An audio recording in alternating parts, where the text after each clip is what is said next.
Alright, big bike concept of the day from Marcus Motor Parts.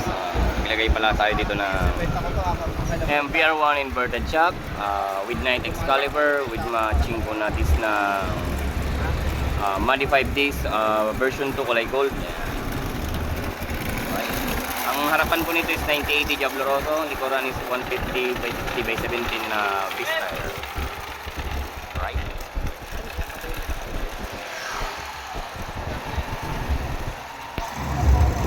Then naglagay tayo ng Genma shifter, single shifter po ito pa yung race type. Nag-avail na rin po si sir na Genma na cover ng sprocket. Yan. Okay yung ano niya, panalo. Di tulad ng ibang ano to, tingnan nyo hindi umalog. Tibay.